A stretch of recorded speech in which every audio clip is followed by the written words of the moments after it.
Salut tout le monde et bienvenue dans cette nouvelle vidéo boxe anglaise sur Fight Minds. Pas prévu, pas vidéo sur un fight, vidéo sur un sujet brûlant avec une annonce qui a un peu moins de 48 heures maintenant, mais on a pris un tout petit peu de temps pour bien creuser le sujet parce que c'est un sujet épineux. Donc on va vous en parler aujourd'hui parce que si vous avez cliqué sur cette vidéo, c'est que c'est un sujet qui vous intéresse, qui est très politique, très administratif, mais qui pourrait bien changer le visage de la boxe potentiellement à tout jamais. Je suis accompagné, comme d'hab, de mon compère de toujours, l'analyste en chef Kabir. Salut Kabir, comment ça va? Salut Dylan, ça va super, merci. Et toi? Ouais, c'est important qu'on parle de ce sujet. On fait déjà un gros shout-out à l'équipe du RMC Fighter Club qui avait Ouais. déjà parlé en mode oracle Il de y ce a 3 semaines, sujet-là. ils ont lancé le sujet. C'est ça. Genre tout le monde était, enfin c'était un truc qui passait comme ça vite fait en soum soum. Hmm, Ils ont fait un vrai podcast dessus, qui de d'ailleurs, ouf. allez le voir si vous l'avez pas encore vu, Vraiment, parce vraiment. que ils ont plus creusé que nous. Nous c'est plus une discussion informelle, même si évidemment on a taffé sur le sujet et qu'on va essayer de vous expliquer pourquoi c'est une très mauvaise nouvelle pour la boxe, contrairement à ce que certains disent. Mais effectivement, big up aux gars du RMC Fighter Club qui ont fait un travail monumental comme d'hab. Ouais, Et contrairement à ce que à ce que disent les maîtres fumiers, Herbie est le meilleur journaliste sport de combat de à tout France, on le jamais. rappelle. Voilà. Voilà. Dis-moi un mot et je shoot, oustaz.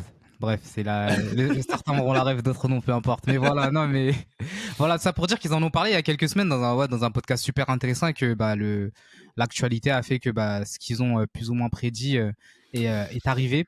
Et donc Ouais. là, nous, on est là plus pour rebondir et pour rappeler aussi les éléments évidemment, mais de rebondir sur l'actu et pondérer parce que c'est vrai qu'on voit beaucoup de gens, surtout avec la culture de l'instant, soit qui comprennent pas du tout ce qui se passe, soit qui voient ça comme une super nouvelle et certains qui voient ça d'un autre œil.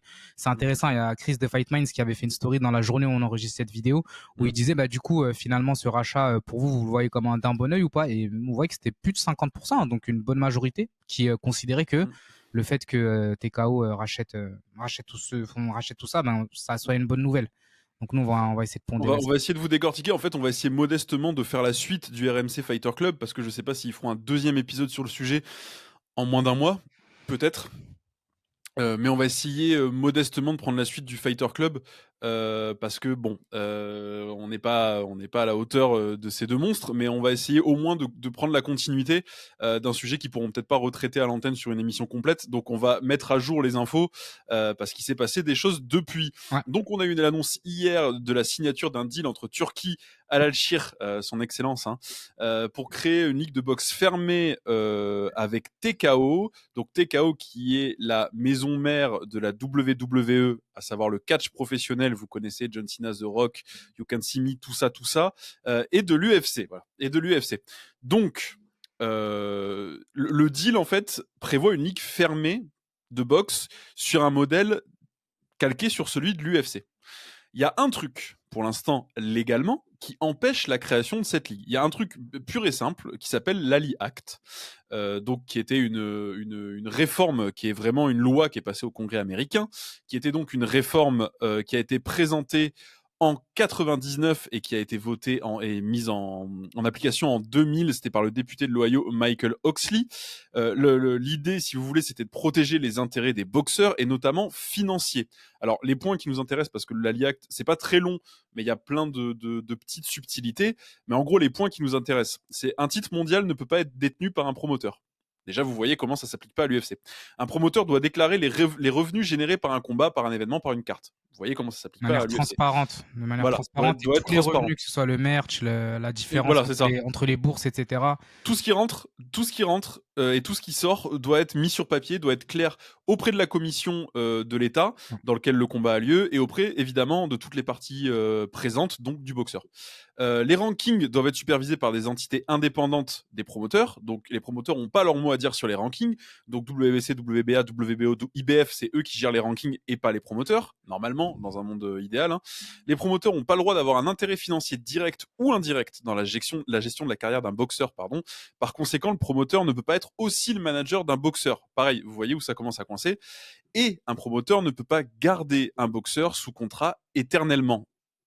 Je vous fais pas un dessin, tout ça, il y a une limite en fait de la durée du nombre de contrats, de combats que tu peux faire avec le même promoteur sans renégocier le contrat. vous voyez, encore une fois, tout ça, là, tout ce que je vous cite, c'est fait pour protéger les intérêts des boxeurs. Donc 99-2000, c'est juste après Don King et l'explosion entre Don King et Tyson, par exemple, Oui. où on sait que Don King a arnaqué Tyson sur des centaines de millions de dollars. C'est aussi pour protéger la boxe, par exemple, de la mafia, parce que le fait que les promoteurs puissent pas détenir un titre, que les rankings et donc les mandatories soient décidés par des organisations indépendantes, encore une fois, il peut y avoir des magouilles, mais dans l'idée, c'est un promoteur peut pas dire ah ben c'est lui le prochain candidat au titre. D'ailleurs, mon poulain c'est Rocky Marciano par exemple pour pas le citer, et c'est moi qui ai la ceinture et c'est moi qui remets en jeu la ceinture. Et si Rocky peut pas combattre, c'est quand même moi qui organise le combat pour la ceinture. Enfin, c'était une époque où les promoteurs en fait prenaient la possession des ceintures mondiales. Donc Exactement. l'idée derrière tout ça, si vous voulez, c'est de protéger les boxeurs et de garder un peu d'indépendance, de redonner du pouvoir. Au lieu de redonner du pouvoir aux promoteurs, de redonner du pouvoir aux boxeurs et aux organisations indépendantes, aux organisations d'État, aux commissions et aux fédérations. C'est pas parfait, c'est Ouais. loin d'être parfait, c'est pas ce qu'on dit. Mais par contre, il y a une vraie modification pré et post Ali Act en termes de pognon. Et Baba le citait dans le RMC Fighter Club. Il citait Floyd Mayweather, qui pour moi est vraiment le meilleur exemple de C'est ça. le point pivot. C'est le Voilà, point pivot. Floyd Mayweather n'aurait, enfin, Floyd Mayweather et sa réussite financière et l'empire qu'il fonde n'auraient pas pu exister avec avant le Ali Act, en fait, Tout tout à fait, simplement. parce qu'en fait, avant, justement, c'était le promoteur qui prenait tout. Il n'y avait pas de transparence sur les contrats. Et même, ça n'a même pas été forcément possible que Floyd puisse avoir une chance pour le titre s'il n'était pas, par exemple, avec le bon promoteur au bon instant, puisqu'à l'époque, c'était vraiment des magouilles du type, oui, dans 3 combats, tu auras ta chance sur le titre. Ou justement, c'était des contrats beaucoup plus compliqués. C'était 8 combats, dans 5 ans, tu auras ta chance pour le Ouais, titre. c'est exactement Et ça. donc, ça veut dire qu'on bypassait finalement des gens qui étaient légitimes. Et donc, déjà, avec toutes les orgas, je vous redirige encore une fois sur la vidéo qui explique la boxe, mais avec toutes les orgas, avec toutes les ceintures, si en plus de ça, finalement, ces ceintures, elles sont pas vraiment légitimes dans le sens où elles appartiennent à des promoteurs, bah, en fait, finalement, on se retrouve dans un game où c'est pas forcément les meilleurs qui sont champions. Et Oui. donc, forcément, ça a posé de gros problèmes. Et encore une fois, ça desservait beaucoup les boxeurs qui prenaient finalement une misère par rapport à tous les revenus qu'ils généraient. Tu as pris le super exemple de Mike Tyson, qui a été l'un des sportifs les plus lucratifs de sa génération, si ce n'est le sportif le plus lucratif de sa génération, et qui s'est retrouvé sans le sou dans les années 2000 pour plein de raisons, mais en grande partie à cause Oh, oui, justement de du Don fait qu'on King. n'ait pas de loi qui protège les combattants, notamment même si tu es champion, bah, qu'on puisse te prendre tout l'argent de ta bourse, qu'on ne dise pas combien tu gagnes précisément avec le combat, avec les merch. C'est-à-dire qu'on entend que finalement ils ont gagné, enfin, le combat a rapporté 200 millions de pay-per-view, mais on ne sait pas comment c'est distribué, qui gagne tant de Ouais. pourcents, alors que vous le voyez, hein, à chaque fois qu'on décortique un combat, on vous dit, bah, Usyk il a pris 55, Fury il a pris 45. C'est très clair maintenant, et c'est grâce à ça qu'on a réussi à avoir des sportifs qui arrivent à s'en sortir et qui arrivent à financièrement, bah, être immensément riches. On pense à Canelo par exemple, à Floyd et à plein d'autres. Oui, et puis dans le top 2 des sportifs les mieux payés du monde cette année, c'était Tyson Fury. Le top 7, c'était Alexander Usyk. Oui, bah Donc oui. effectivement, voilà. Euh, Important, pourquoi on vous parle du Ali Act? Parce qu'il y a 2 raisons pour lesquelles on vous parle du Ali Act. Un, le Ali Act aujourd'hui empêche la ligue fermée de boxe sur le modèle UFC. J'espère que vous avez compris pourquoi dans ce que on vient de vous évoquer, puisque le modèle de l'UFC c'est l'exact opposé. C'est le promoteur détient le titre mondial, le promoteur décide qui est le prochain challenger de façon unilatérale, etc., etc. Hmm. Donc ça ne marche pas et les boxeurs, enfin les combattants pardon, sont sous contrat direct avec le promoteur.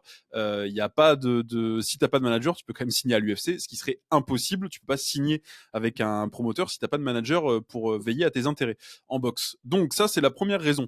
La deuxième raison, c'est parce que Harry Emmanuel, qui est donc agent de star, de célébrité, de sportif, agent de talent comme on appelle ça, et qui est le président de TKO, donc je rappelle la maison mère de l'UFC et de la WWE, a déclaré il y a un mois à ce sujet que le Ali Act faisait du mal à la boxe, mais il espérait que le Ali Act n'était pas ancré dans le marbre, hein, on va dire. Il a dit on ne sait pas ce qui adviendra du Ali Act. Et Dana White a un plan pour la boxe. Ça, c'est ce qu'il avait dit il y a un mois à peu près. Ce qu'on sait donc du MMA et du rapport du MMA avec le Ali Act, c'est que certains congressmen, donc certains députés américains, ont essayé d'étendre le Ali Act au MMA en 2007 et en 2016, à 2 reprises. Les 2 fois, Alors c'est surtout l'UFC, et à l'époque c'était surtout Zuffa, qui avait mis énormément d'oseille pour faire barrage et pour faire du lobbying.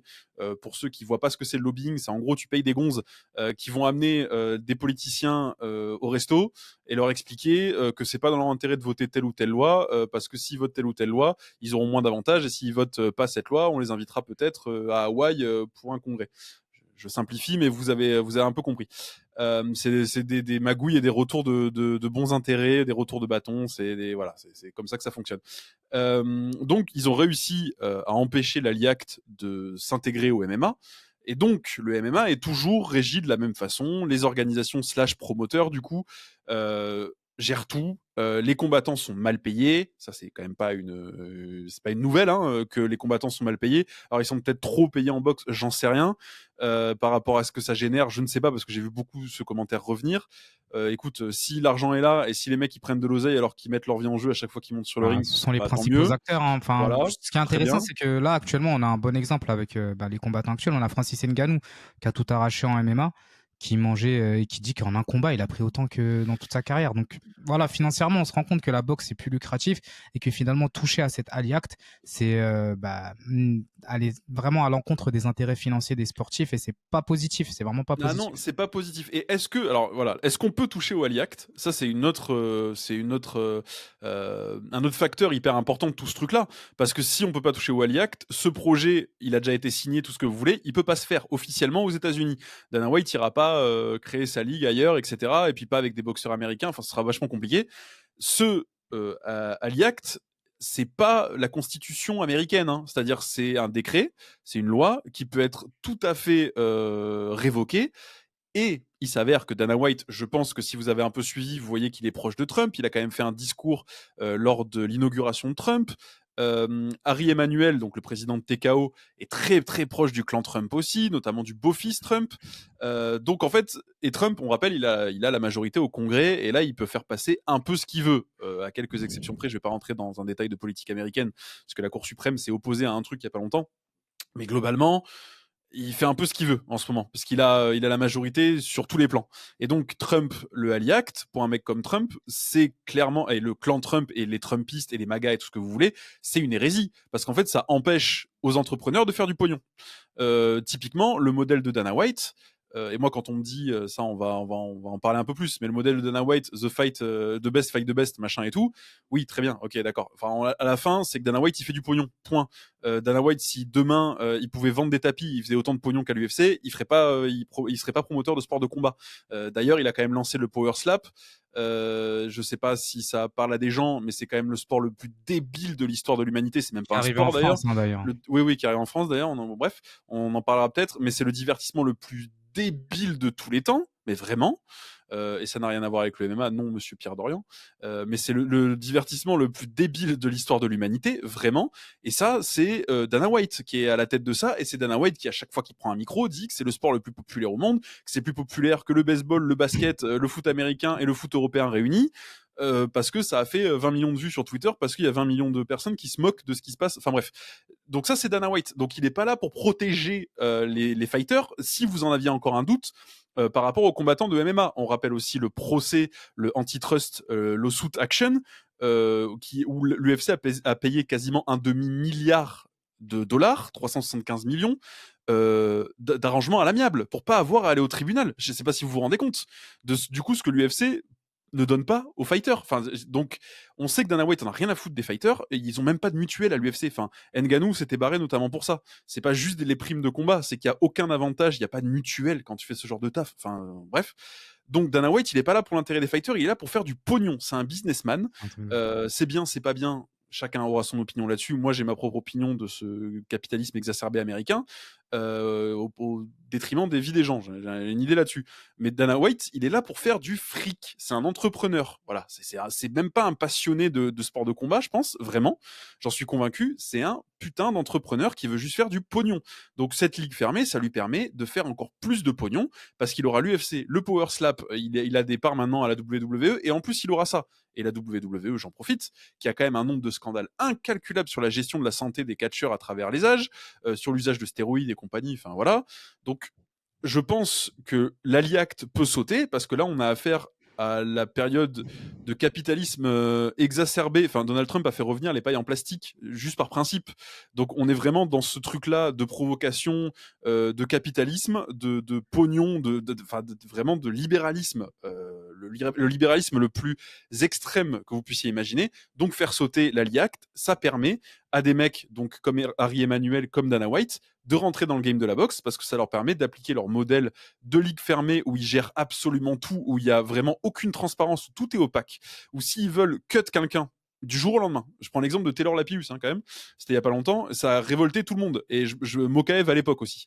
Ça a révolté tout le monde. Il les dégage de façon unilatérale. Donc, Taylor Lapillus, peu importe qui gagne, enfin qu'il ait gagné ses combats, peu importe qu'il soit méritant, qu'il monte dans les rankings et tout, Taylor Lapillus ne pourra jamais combattre pour le titre suprême. Et ça, on veut pas voir ça en boxe. Bien sûr. Sous prétexte qu'un mec est un peu ennuyeux ou qu'il vend pas beaucoup de tickets ou tout ce que vous voulez. On veut pas voir ça. C'est terrible ça. Il faut pas qu'un gars dans un bureau dise ah oui mais lui il a vendu tant de pay-per-view donc il faut pas qu'il combatte pour un titre. Et on se dirige tout droit vers ça, c'est un peu ça le problème, sachant qu'en plus, bah, nous on en parlait parce qu'on était contents, même si on sentait la patate avec Turquie, la Riyadh Season et tout, mais il faut rappeler que la LIACT c'est un acte, enfin une règle qui s'applique qu'aux États-Unis, mais là on se rend compte depuis les dernières années qu'on a un pôle de boxe qui commence à se développer en Arabie Saoudite, que l'Arabie Saoudite injecte énormément d'argent, investit énormément d'argent pour pouvoir permettre d'avoir tous les combats que nous on a envie d'avoir, mais c'est assez pernicieux, c'est-à-dire que ils nous ont fait de très beaux combats. Et petit à petit, ils ont commencé à nous mettre des petites salades avec, par exemple, des ceintures spécifiques pour un combat, une ceinture undisputée d'une ceinture.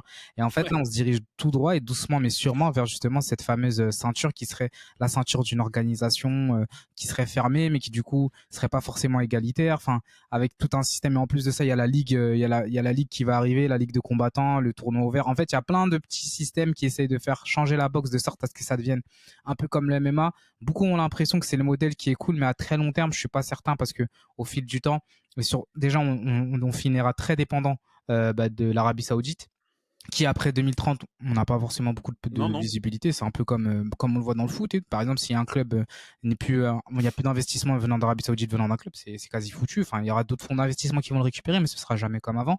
Et donc, en plus de ça, derrière, on n'a aucune certitude que on soit 100% transparent, 100% légal et juste vis-à-vis des sportifs. Avec en plus de ça, The Ring Magazine qui a été racheté par Turquie. Donc en fait, t'as l'impression qu'il y a tout ça me fait penser à un grand jeu de marionnettes dans lequel tous les pions et toutes les marionnettes sont mises en place de sorte à ce que ça puisse arranger finalement les investisseurs derrière et desservir les boxeurs. Parce que là, pour l'instant, franchement, effectivement, on mange bien, on a de très beaux combats, on a de super shows. Et puis, c'est sûr que de prime abord, on dit, mais attends, la WWE, l'UFC, c'est des entreprises qui, en termes de divertissement, c'est au top du top. Donc, on aura forcément les combats qu'on aura, mais ça, c'est vraiment une vision très court terme. Et finalement, même à court terme, on n'est même pas sûr que ce soit vraiment convaincant. Et à long terme, c'est vraiment très catastrophique. Même si on sait que la LIACT, il y a des limites, mais en vrai, c'est vraiment très mauvais si ça il vaut mieux étendre la LIACT et lui donner plus de pouvoir plutôt que le supprimer. L'inverse, ouais, ça c'est une certitude, puisqu'il a des limites, mais c'est un pas dans le bon sens. Il y a deux trucs importants sur ce que tu viens de dire. Et le premier, c'est que, alors, Turquie a racheté The Ring Magazine. Il n'a pas racheté au nom de la Riyadh Season, il a racheté en son nom propre. C'est d'une importance capitale pour ce qui est en train de se passer. Et à l'époque, personne n'avait trop compris pourquoi il avait racheté en nom propre. Il avait notamment exprimé, lui, qu'il était très fan du magazine, très fan de boxe, et que c'était un projet subsidiaire. Ça n'avait rien à voir avec la Riyadh Season, que c'était vraiment un projet à part. Bon, c'était passé un peu inaperçu, mais je sais que moi j'essaye de lire toutes les interviews de Turquie parce que des fois, il dit des trucs qui passent vraiment inaperçus et tu dis, oula, bizarre, bon, ok. Même des tweets, on en parlera. Même des tweets, voilà. Donc bon, pourquoi pas. Et on apprend, au détour d'un tweet, parce que c'est pas dans l'annonce de The Ring Magazine, que la ceinture mise en jeu dans cette organisation de ligue fermée serait la ceinture The Ring. Alors là, c'est encore hypothétique pour l'instant, mais... C'est hypothétique, mais c'est une déclaration de Turquie. Ouais, c'est une déclaration, ouais. Voilà, donc je vous invite, si vous l'avez pas vu, à voir la vidéo sur l'histoire de la boxe. Là, c'est le moment de faire pause, de partir de la vidéo, d'aller voir cette vidéo-là et de revenir. Vraiment, je vous garantis, si vous l'avez pas vu, pour comprendre l'importance de ce move de la part de Turquie et surtout à quel point c'est catastrophique pour la boxe, il faut absolument, vraiment, absolument que vous alliez voir cette vidéo. Pour ceux qui veulent pas la voir, vous savez pas ce que vous perdez, mais pour ceux qui veulent pas la voir, je résume vite fait. La ceinture The Ring, elle a été créée justement pour symboliser le champion linéaire de la boxe.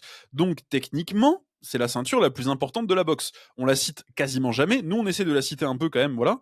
Mais c'est le titre linéaire, donc The Man Who Beat the Man. Donc c'est comme ça qu'on remonte jusqu'au premier champion du monde, John L. Sullivan. C'est la ceinture qui symbolise le champion linéaire. Je le répète pour que ce soit bien clair.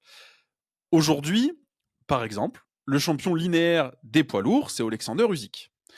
Ça voudrait dire que si Oleksandr Usyk ne veut pas participer à cette ligue fermée, parce que c'est absolument pas son intérêt et que Dana White filera jamais 100 millions de dollars à Usyk pour qu'il combatte, Oleksandr Usyk, du coup, on fait quoi? On lui prend sa ceinture The Ring parce qu'il faut la mettre en jeu dans un combat entre Fabio Wardley et Moses Itoma. Je dis des noms au pif, hein. Mais vous avez compris, c'est que celui qui gagne, il n'est pas le champion linéaire de la boxe. Il est à demi-lieu d'être le champion linéaire. Et d'ailleurs, la ceinture The Ring avait été dégagée pendant les années 90, elle est revenue dans les années 2000, justement avec cet effort de symboliser le champion linéaire au milieu de toutes ces ceintures alphabet. Exactement. Donc la ceinture The Ring, c'est celle qui compte. Normalement, le meilleur boxeur d'une catégorie, c'est celui qui a la ceinture The Ring. Je simplifie, mais vraiment, vous pouvez être quasiment sûr à chaque fois, le vrai champion d'une KT, c'est celui qui a la ceinture The Ring. Exactement. Dans l'idée, justement, il y a les 4 grosses orgas et on a tendance à se dire, comment on sait, lui, il est champion WBC, lui, WBA, on sait pas. Mais justement, la ceinture The Ring, elle permet un peu de départager toutes celles-là. Et le classement The Ring, c'est aussi initialement un classement qui est assez, finalement, assez objectif. Bien que justement, grâce au Ali Act, tous les autres classements le sont aussi d'une certaine manière, mais on sait qu'il y a eu, en fait, justement, ils ont essayé de contrer un petit peu tous ces classements-là en mettant en place plein d'autres ceintures, comme, je sais pas, par exemple, la WBC Silver, WBC Méditerranéenne, WBC Intérim, alors que la The Ring, il y en a qu'une seule. Il y a qu'un seul homme qui peut avoir la ceinture The Ring dans une catégorie. Et donc, ça permet vraiment de faire un statement dans une catégorie en se disant, a priori, l'homme le plus fort de cette catégorie, le meilleur boxeur de cette catégorie est celui qui détient la ceinture The Ring. Et il y a même des cas où, justement, vu qu'on n'arrive pas à départager, il y a des catégories où il n'y a pas de champion The Ring. Et c'est légitime. Et en fait, justement, ce move de Turquie, et je dis bien Turquie, de reprendre le magazine The Ring, ça peut lui permettre finalement d'injecter cette ceinture qui était à la base la ceinture la plus légitime, la plus objective, la ceinture qui permettait vraiment de définir qui était le vrai champion dans une organisation fermée où finalement on n'aurait pas forcément tous les avantages liés au Ali Act et où finalement il ferait boxer des gens du même roster. Un peu, on parle souvent de l'UFC, mais justement c'est intéressant de se rappeler que TKO c'est aussi la WWE, la WWE c'est SmackDown, Raw, toutes les orgas, et donc en fait pareil, il y a des rosters très fermés où finalement t'as pas forcément d'opposition sauf lors d'événements spéciaux, etc. Et donc ça complexifie la chose, et sous couvert de vouloir créer du divertissement et créer une soi-disant émulation, on fait tout l'inverse en bousillant totalement le système et en bloquant la possibilité de devenir champion à énormément de boxeurs si on n'a pas le bon contact ou si on n'est pas dans le bon marketing. Et puis si tu veux pas te plier à ça en fait, parce que parce que là je voudrais reparler, juste je fais une parenthèse, mais parce que je revois mes notes, mais en plus Turquie qui a tweeté par rapport à ce que je vous disais sur Trump tout à l'heure, Turquie qui a tweeté avec une photo avec Dana White avec marqué Make Boxing Great Again. Bon bah voilà, je sais pas si vous avez la ref, hein. Les casquettes rouges, mais bon vous avez compris, l'appel du pied aussi vers Donald Trump. Donc ça c'est un point important parce que vraiment c'est comme ça qu'ils vont faire sauter le Ali Act. Mais surtout, si quelqu'un veut pas se plier aux règles entre guillemets de l'UFC, du coup il peut plus être le champion du monde légitime de MMA, de boxe pardon, comme c'est le cas en MMA aujourd'hui. Je pense à Francis. Francis, il est parti, il était champion du monde. Aujourd'hui, White, alors à l'époque, White disait que John Jones évitait Francis. Aujourd'hui, il dit que Francis est parti parce que John Jones revenait. Enfin, vous voyez à quel point c'est malsain qu'un mec ait autant de pouvoir, parce que à la fin c'est quand même Dana White qui décerne les titres, parce que c'est lui qui décide qui combat pour le titre. À partir de ce moment-là, à partir de ce qui s'est passé, je vous donne un exemple. Ce qui s'est passé avec Jones et Miocic, ça ne peut pas arriver en boxe. C'est impossible. Un mec qui n'a pas combattu depuis 4 ans, son dernier combat c'est une défaite par KO, ne peut pas combattre pour une ceinture mondiale linéaire, donc, parce que là c'est de ça dont on parle. Il peut pas combattre pour le titre suprême. C'est impossible. C'est comme si aujourd'hui t'envoyais Dillian White, il a fait un combat entre temps, mais bon, Dillian White combattre contre Oleksandr Usyk pour la ceinture. Personne n'accepterait ça. Tout le monde, en bypassant tous les gens, tous les classements, tous les combattants. Personne on a un n'accepterait ça. système de mandatory qui est déjà bypassé malgré la LIAC. Ça, on en est conscient. c'est bypassé, mais finalement, au Et pas moins, autant qu'à l'UFC, pas autant qu'à l'UFC. c'est tracé et on n'a pas des combats totalement lunaires pour des ceintures de champion du monde un peu à la Rocky Et Balboa. puis, Donc, si Dana est dans le pif, encore c'est quotidien. foutu. C'est foutu. Si Dana est dans le pif, c'est foutu. Et je pense, parce que ça, peut-être que ceux qui suivent le MMA depuis moins longtemps ne s'en rappellent plus, mais des guerres avec Dana White, je pense à Tito Ortiz, je pense plus récemment à GSP. T'as Randy Couture aussi, justement, Randy Couture. il s'était fait bafouer et justement, il était l'un Voilà. des premiers à militer, à étendre la liacte Oui, dans le MMA, mais il c'est s'est vrai. fait rembarrer. Mais Oui, Randy oui, Couture, parce qu'il c'était se l'un des rendait premiers. compte, Ouais, il était là c'est depuis pas le début, possible. il s'est rendu compte de, entre guillemets, l'entourloupe et il s'est rendu Mhm. compte de tous les problèmes qui étaient liés. Mais voilà, c'est pas passé. Donc c'est pour ça, si jamais vous n'êtes pas d'accord pour vous plier aux règles de Dana White, je pense à Fedor aussi, hein, Ouais, Fedor qui est jamais allé voilà. à l'UFC, C'est un bon exemple. et Dana White qui adore lui cracher dessus en disant ouais on lui a proposé des sommes qu'on n'a jamais proposées à personne. Il dit pareil de Francis, il dit, enfin c'est bon, C'est et exactement ça, sachant que c'est déjà très c'est pas polarisé, hein. viable, c'est pas viable parce que c'est pas. Vous voyez l'appel d'offres puisqu'on en a parlé il y a pas longtemps par rapport à Kevin Lessadjo et Christian B. D'ailleurs, le combat qui a été annulé, c'est terrible, mais bon voilà. On vous en a parlé de l'appel d'offres, des enchères, de tout ça. Et d'ailleurs, les boxeurs au Canada sont tellement protégés que c'est un peu pour ça que le combat est tombé à l'eau. C'est qu'il faut déposer des garanties sur un compte géré par un notaire pour prouver que tu as bien les fonds sur ton compte en tant que promoteur pour payer le boxeur au Canada. Donc, vous voyez à quel point les boxeurs sont protégés. Tout ça, ça n'existe pas dans un monde de système fermé et surtout pas à l'UFC, qui est ultra opaque, qui est terriblement inégalitaire pour les fighters. Si Dana White est dans le pif, c'est mort. Je rappelle que Dana White, il empêche à tout le monde d'aller boxer, par exemple. Les contrats, au-delà du manque de pognon et tout, tous les contrats ont des clauses ultra exclusives et L'exclusivité, restrictives ouais. sur les contrats de Exactement. l'UFC. Il est allé boxer, enfin, il est allé avec McGregor en tant que promoteur de McGregor parce qu'il savait qu'il y avait 100 millions à la clé. Hmm. Mais il laisse pas les mecs partir boxer de leur côté, revenir à l'UFC, etc. Ça n'existe pas. Encore une fois, en boxe, tu fais ce que tu veux. Par contre, t'es libre, t'as beau avoir un promoteur, un manager, tu fais ce que tu veux. Il Tant y que a tu même vas des pas versus, combattre hein. pour T'as un eu autre promoteur. à Queensberry contre Matchroom. Voilà. T'as même des événements justement qui mettent en avant des rivalités entre promoteurs. Et là, par exemple, on n'a jamais eu, enfin, c'est rarissime, mais on n'a jamais eu un UFC contre, je sais pas, KSW ou machin. Oui. C'est horrible. Ça fait que du coup, effectivement, on se dirigerait finalement vers un système où tu aurais plein de ligues fermées, un peu comme ce qui se passe en MMA avec des ligues mineures, des ligues majeures. Tout le monde voudrait aller dans cette ligue-là. Au bout d'un moment, bah, il y aura tellement, ça sera tellement éteint entre guillemets en termes et fermé en termes de business que les gens voudront absolument aller dans cette ligue parce que c'est là qu'il y a la vraie ceinture, quitte à prendre des miettes. Et en bas, il y aura des combattants super talentueux, comme on a un peu dans le MMA. On a des cracks dans toutes les organisations. Mais bizarrement, il y en a il y a combien de combattants, même français, qu'on dit, ah, pourquoi il va pas à l'UFC? Bah, parce que financièrement, ça l'arrange pas. Et même si, finalement, à quoi ça rime? C'est mieux d'être peut-être le meilleur dans une ligue fermée plus mineure que d'être dans une ligue, la ligue majeure où finalement tu vas batailler pour avoir un combat, des contrats, on va toujours te C'est un renflouer. super exemple, ça. Et c'est Salah Bin exactement ce qui Parnasse. va se passer, en Pensez fait. à Salah. Voilà, pour ça, Salah, Prenez c'est l'équivalent de exactement. Salah en C'est boxe. Prenez le meilleur Bakary combattant Samake. ouais, c'est le meilleur combattant de MMA, de MMA français. Mhm. Et il est dans une organisation qui est top, hein, le KSW, c'est top. Mais tout le monde met en premier plan l'UFC.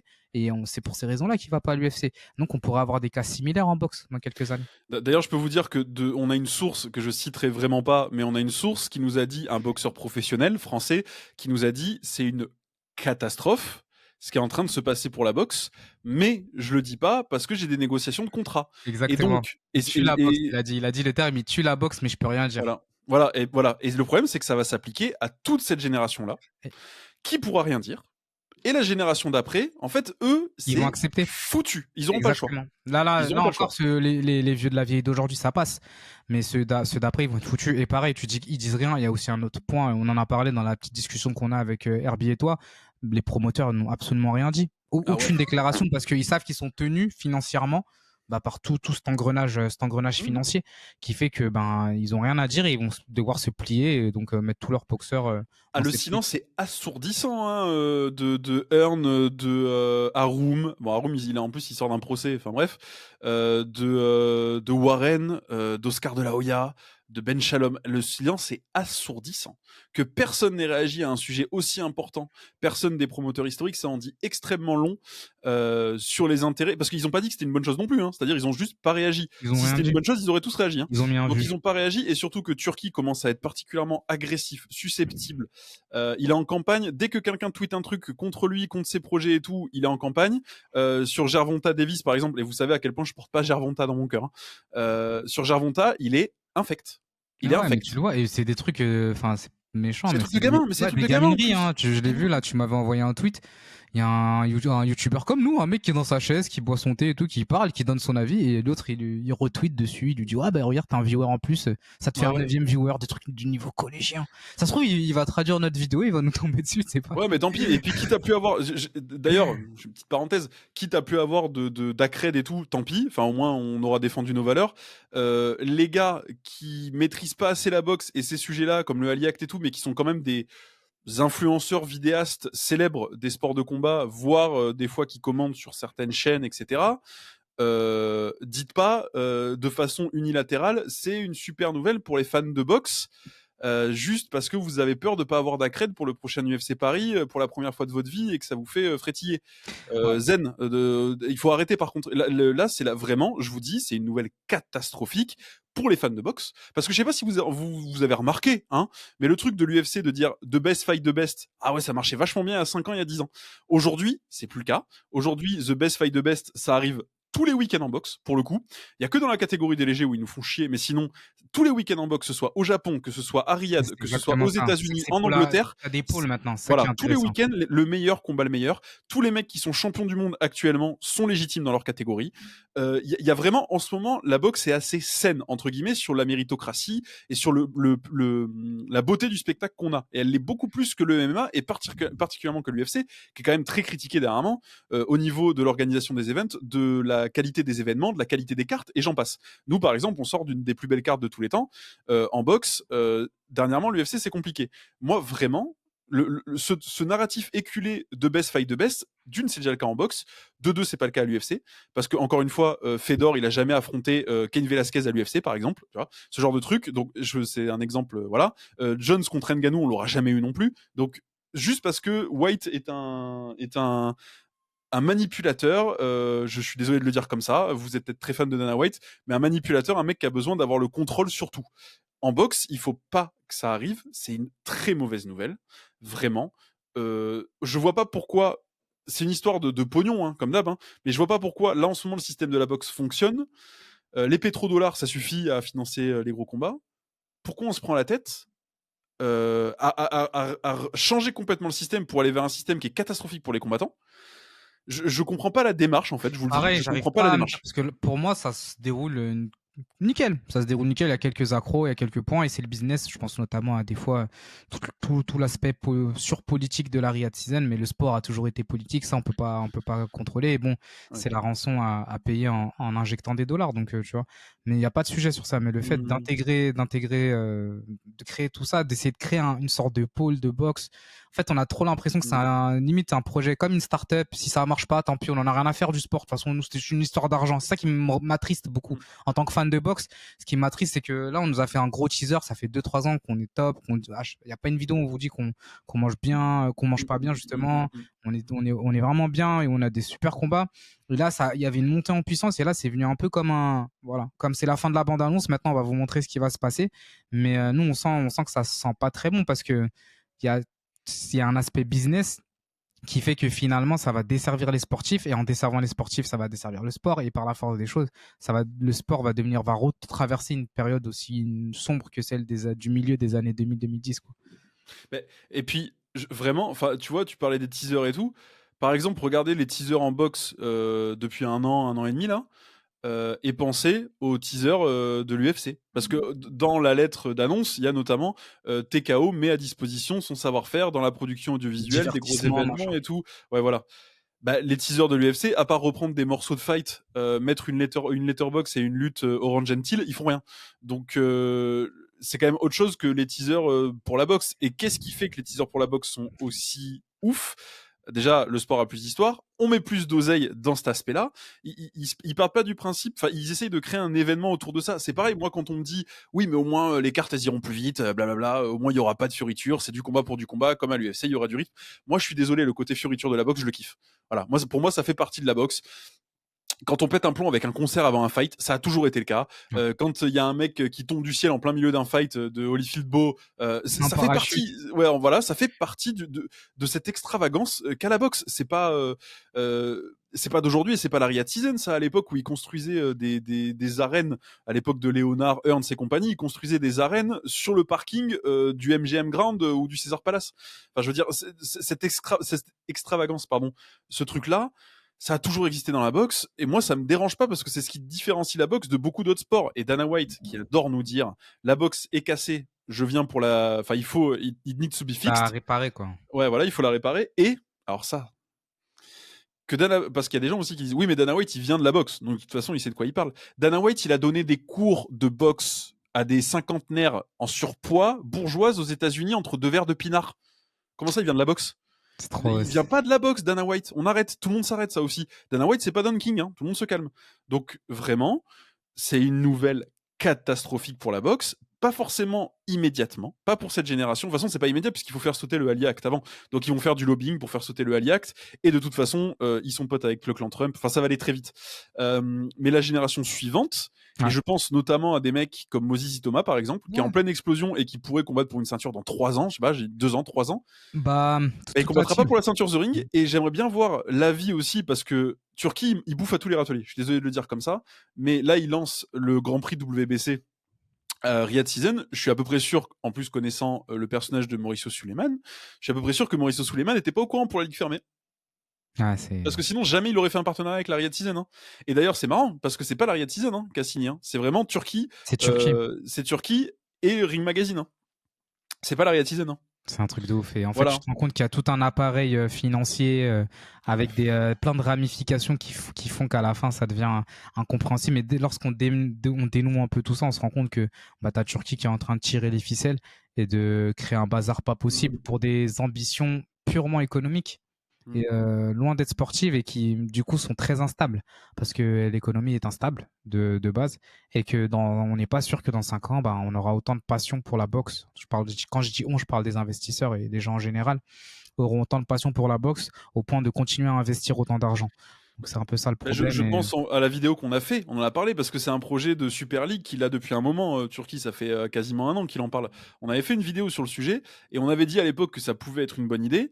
Mais attention aux conditions. Et par exemple, du coup, faire ça sur le modèle de l'UFC, c'est vraiment pas une bonne idée. Ouais, tout à fait. Typiquement, c'est vraiment pas une bonne idée parce qu'en fait, si tu fais ça sur le modèle de l'UFC, l'idée c'est de se couper complètement de tous les autres classements. WBO, WBA, encore une fois, il y a trop de classements, la boxe c'est trop compliqué, tout ce que vous voulez. Et c'est une des limites de l'Ali Act, c'est de pas avoir unifié la boxe, on va dire. De pas avoir un peu simplifier le paysage. Mais c'est aussi cette multitude de trucs qui permet aux boxeurs de négocier, de prendre de l'oseille, de faire valoir leur truc. Et le MMA, c'est pareil, c'est pas unifié non plus. T'as l'UFC, t'as le KSW, t'as le Cage Warrior, c'est pareil.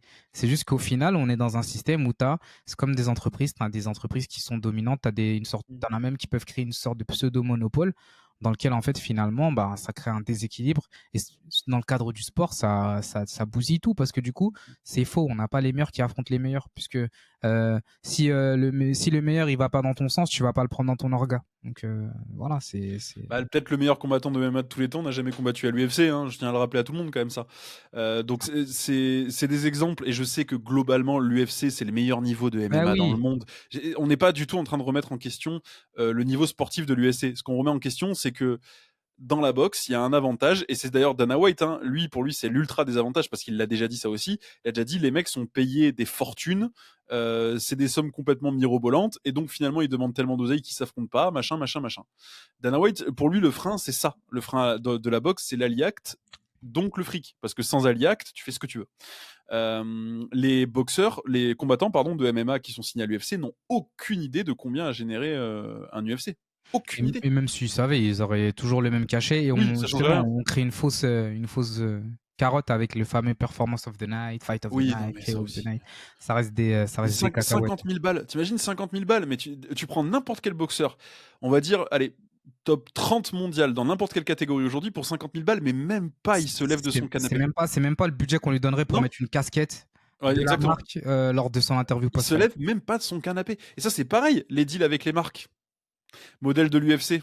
Tu mets ton short Venom et tes gants Venom et tu fermes ta bouche. Alors qu'avant, il y avait les sponsors, tout le monde pouvait prendre un petit billet. Voilà. Mais, Et en boxe, il y a les sponsors, il y a les gants, il y a le short, il y a les pompes, il y a la veste avec les sponsors quand t'arrives, le peignoir, etc. Tout ça, ça dégage. Et ça, tout ça, c'est de l'argent en moins. Vous allez pas me dire, ceux qui défendent ce système de ligue fermée, vous allez pas me dire que ça vous dérange de voir les boxeurs arriver avec des sponsors. On s'en fout complètement. C'est eux, ça, ils prennent plus d'oseille. Encore une fois, c'est un sport. Du jour au lendemain, tout peut s'arrêter. On a plein d'exemples comme ça. Ah, Donc, boxe, surtout la boxe, c'est tellement surtout la ingrat. boxe, qui est encore plus dangereux que le MMA en plus. Ouais, Ça, c'est quand même prouvé aussi. Donc, je peux pas m'imaginer que des gens qui suivent la boxe, qui suivent le MMA, etc., peuvent se dire que c'est une bonne idée de retourner en arrière d'un point de vue humaniste, d'un point de vue humain et d'un point de vue droit des sportifs et des combattants. Je trouve ça surréaliste. Ouais, je suis Pour d'accord avec moi, toi. c'est un retour en arrière. En fait, parce que là, ça fait 40 minutes qu'on déblatère et c'est peut-être pas clair tout ce qu'on essaie de dire parce que c'est voilà. Désolé. Pourtant, on a essayé de structurer la vidéo, mais en fait, on est tellement remonté enfin, surtout moi là, comme une cocotte minute, du coup, c'est n'importe quoi. En gros, il y a un truc qui me paraît hyper important. Les gens qui pensent que c'est une bonne nouvelle, je veux vraiment en commentaire que vous m'expliquiez pourquoi c'est une bonne nouvelle. Parce que je ne comprends pas. Aujourd'hui, dans la boxe, les meilleurs combattent les meilleurs. L'année dernière, on a eu 2 fois Fury Usyk. On a eu Beterbiev Bivol, on a re-eu Beterbiev Bivol cette année. On a eu Benavidez Morel, on a eu un Parker Bacolé sorti de nulle part. Tous ces trucs-là, là j'ai vraiment cité 3 combats. Enfin voilà, il y en a des centaines à citer à ce niveau-là. Crawford, Madrimov et tout. Enfin, Spence, on a eu une Crawford, année bref. Ouais. extraordinaire de boxe. Comment voulez-vous qu'on se réjouisse? Parce que du coup, la bonne nouvelle, ce serait ah oui, mais là, ils ont plus le choix, ils sont obligés de s'affronter, ils peuvent plus s'éviter. Ils s'évitent déjà plus, à part les poids légers, encore une fois, mais ça, c'est pas une ligue fermée qui va régler ça. Ils s'évitent déjà plus. Les meilleurs se combattent, tous les champions du monde de toutes les catégories sont légitimes. Et en plus, ils prennent du pognon comme ils en ont jamais pris. Ils se mettent à l'abri, ils mettent à l'abri leur famille, etc. C'est des mecs, souvent les boxeurs en plus, qui viennent de milieux difficiles et tout. Ils sont à l'abri sur 25 générations. Comment ça peut être une bonne nouvelle que du coup la génération suivante soit plus à l'abri financièrement et potentiellement en plus soit même pas champion du monde légitime? Comment c'est une bonne Exactement. nouvelle? Non, je suis d'accord et curieux d'avoir les avis de ceux qui pensent le contraire. Après, voilà, on est dans le débat et on est à l'écoute, bien sûr.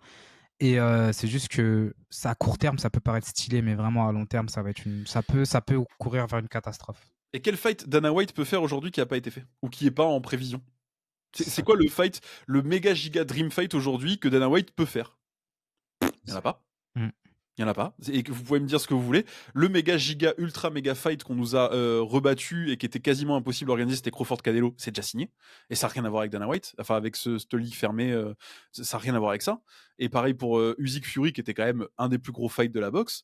Enfin, tous ces fights-là, Beterbiev Bivol et tout, c'est pas Dana White qui va les faire. Ouais, c'est sûr, hein. C'est une question avec comment le système était fait, on peut avoir tous les dream fights qu'on voulait. Et du coup, alors vraiment, enfin après, c'est peut-être que Riyad Season veut réduire la voilure, les dépenses sur la boxe, parce qu'apparemment ça a été un flop. The Last Crescendo, ça a fait 45 000 achats de pay-per-view aux États-Unis et tout. Mais vous savez très bien qu'ils font du soft power et que c'est de la dépense politique, hein, géopolitique, c'est de la pub hein, pour l'Arabie Saoudite. Ils comptent pas faire des retours sur investissement. Donc moi vraiment, j'essaie de comprendre comment Turquie, en plus, qui fait le mec, qui est pote avec tous les boxeurs, qui est toujours en train de balancer des selfies avec les boxeurs, qui demandent les gants à la fin des fights et compagnie, comment ce type, du coup, peut dire, bah, on va retourner en arrière, on va aller à un système. Parce que c'est pareil, les gens qui défendent, là, qui disent que c'est une bonne nouvelle, vous trouvez vraiment que l'UFC, aujourd'hui, c'est bien pour le bien-être des combattants? Enfin, est-ce qu'il y a quelqu'un qui pense que c'est une bonne chose pour le bien-être des combattants? Non, je pense que ceux qui pensent ça sont plutôt en mode divertissement. Ils voient l'UFC Ouais, mais on comme l'a le le Graal. divertissement, c'est pareil, moi C'est je ça le comprends pas. truc, tu vois. On l'a. Du coup, on n'aurait pas. Là, franchement, ce débat, on l'aurait eu en 2015. Bah, franchement, ouais, je me serais posé la question. Je me serais dit, bon, bah, si ça peut nous permettre égoïstement de voir enfin les fights qu'on veut voir, bah, let's go, tu vois. Mais là, enfin, Ouais, je suis d'accord. là, on les a les fights tous les week-ends. On mange comme jamais. On mange mieux que le MMA. Et du coup, on va donner les clés à un mec qui est notoirement quand même juste un entrepreneur. Enfin, c'est le mec qui a créé le Power Slap, enfin la Power Slap League. Et c'est le mec qui a voulu organiser un combat entre Zuckerberg et Musk dans le Colisée de Rome. C'est la C'est ce folie. mec-là. Voilà. Et donc, et ça c'est pareil. Les gens qui disent les freak fight en boxe et tout, au moins il y a pas de ça à l'UFC. Ah ben non, bien sûr, Dana White il aime pas ça les freak fights. CM Punk et compagnie, mais il déteste ça les freak fights. Mais vous êtes sérieux ou quoi? Enfin vraiment des fois je me rends, ça me gonfle parce que Dana White c'est un entrepreneur. Si demain faire un combat entre un écureuil sur un vélo et un castor à mobilette, ça faisait du chiffre, il le ferait. Il le ferait au milieu d'un stade de l'AT&T Stadium. Normal, ça ramène de l'argent. Oui, voilà. Et donc, je pense, moi, vraiment, et c'est pas je pense, je suis convaincu que c'est un énorme pas en arrière pour la prochaine génération, parce qu'encore une fois, Fury, il va pas les C'est combattre pour 25 euros. faut Il s'en voir long fout. terme, faut voir long terme sur ça. Voilà. Mais dans 5-10 ans, là, les petits jeunes qui arrivent, c'est une catastrophe. Ils sont en train de tuer la boxe. Ils sont en train de tuer la boxe, vraiment, je vous le dis. Comme l'UFC, le monopole de l'UFC peut tuer le MMA. Ouais, je suis d'accord avec toi. Et curieux d'avoir les arguments de ceux qui pensent le contraire, en tout cas.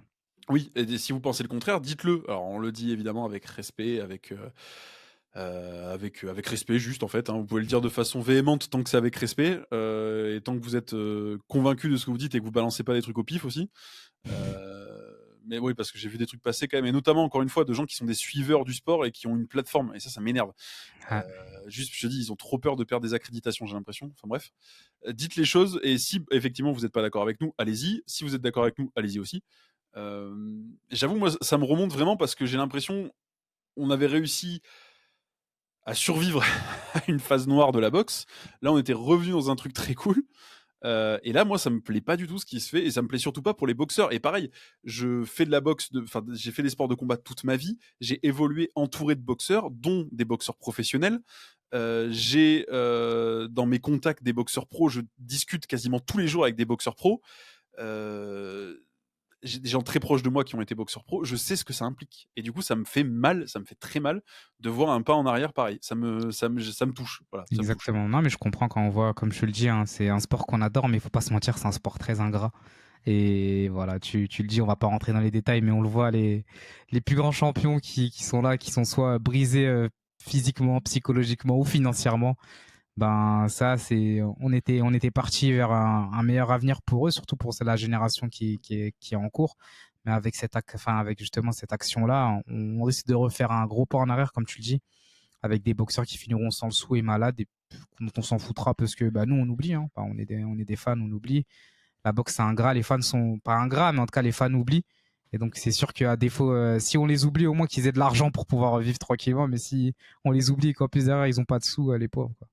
Ouais, je rappelle que Joe Louis, qui était top 1 ou 2 de notre classement poids lourd et qui est certainement un des plus grands boxeurs de tous les temps, a fini sans le sou à Las Vegas, à travailler en tant que pharaon au César Palace, parce que justement le Ali Act n'existait pas à l'époque. Sur ces bonnes paroles, merci beaucoup Kabir de nous avoir éclairé. Alors pas d'analyse aujourd'hui. Ouais, Merci d'avoir j'ai débattu avec donné moi. mon avis et on a essayé de rebondir sur l'actu. C'était une vidéo plus actu qu'autre chose. Mais je pense que c'est important de mettre aussi les pendules à l'heure, entre guillemets, l'église au centre du village, si je peux me permettre. Mais donc, ouais, c'est vrai, parce qu'on avait beaucoup de réactions, ça nous a un peu surpris. Puis on pense que, voilà, surtout quand, comme on vous a dit, on a vu que Chris avait fait un petit sondage et que 53%, j'ai vérifié entre temps, plus de la moitié des gens pensaient que c'était une très bonne chose. Nous, on est venu pondérer un peu et on prend vos avis et le temps nous dira. Le temps nous Oui, dira. oui, je pense que c'est vraiment un truc catastrophique, mais vous avez bien compris, ça fait 47 minutes que je déblatère comme un con sur justement à quel point je trouve ça détestable ce qui se passe. On verra. Et Turquie avait un agenda. Sur ce, merci à tous. Dans les commentaires, vous dites tout ce que vous pensez. Si vous n'êtes pas d'accord avec nous, si on est des tocards, si on a rien compris, tant que vous le dites avec respect. Sur ce, à la prochaine. Prenez soin de vous. Des bisous. Bye bye. Ciao.